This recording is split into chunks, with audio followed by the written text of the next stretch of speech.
Well, a development that has the potential to exponentially boost economic development in North Tulsa is on track and on budget to be completed by January. The National BMX Headquarters is the first part of a project that will include the repurposing of the adjacent Evans-Fintube factory, which sits idle for now. But like the historic neighborhood that surrounds it, big plans are in the works to change that.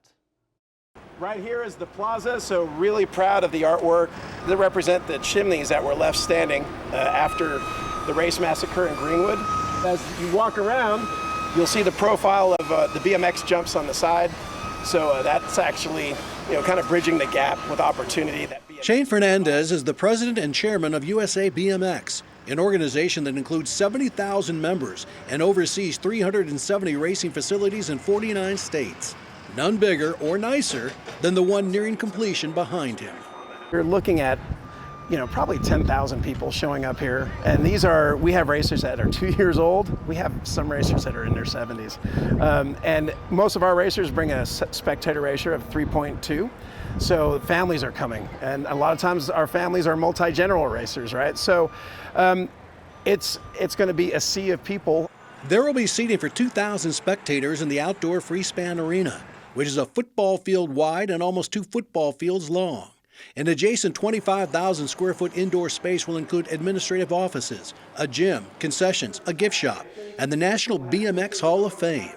Right now, the BMX currently does the Grands and the Sooners here.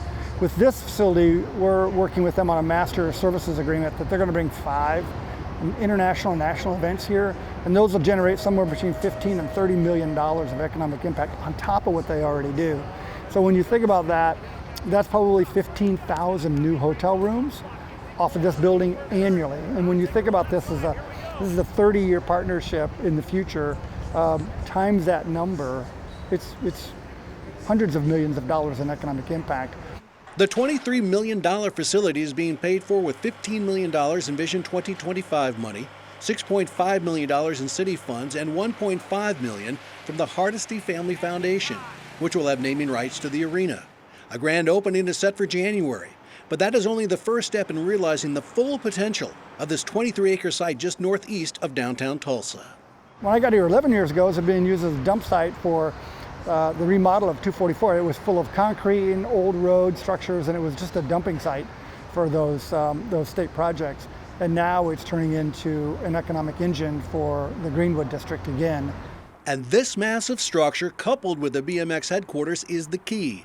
The Evans-Fintube site is an old ironworks factory and was considered a brownfield, in need of an environmental cleanup before being repurposed.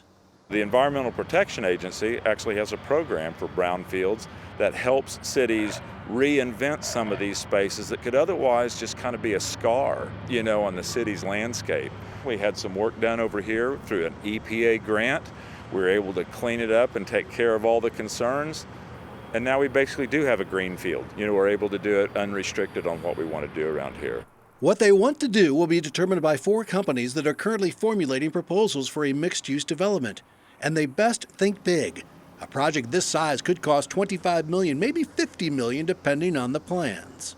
So what's happening now is you're going to see community engagement. So there's going to be public forums. I think the first one's next week, next Thursday, where the teams will get to go and hear what the community thinks should happen there on top of what the studies show on the feasibility side.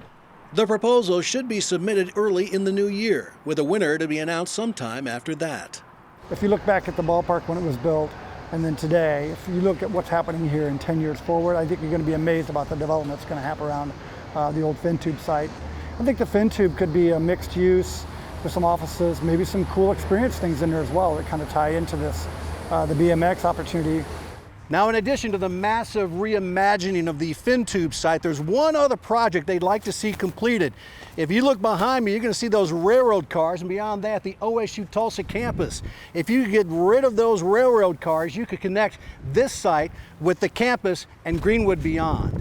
The railroad is a mighty force. I think realistically, the best thing we could probably do that just makes the most sense is to go up and over with a pedestrian bridge. Again, OSU Tulsa is a huge partner and collaborator with us, so would love to be able to make that pedestrian link. I love the fact that our members and racers are going to have to walk under and over through Greenwood, because it just makes that connectivity. But you're right, if we could make it a loop, it would be much more efficient. Think of it as a brownfield of dreams. Build it and they will come.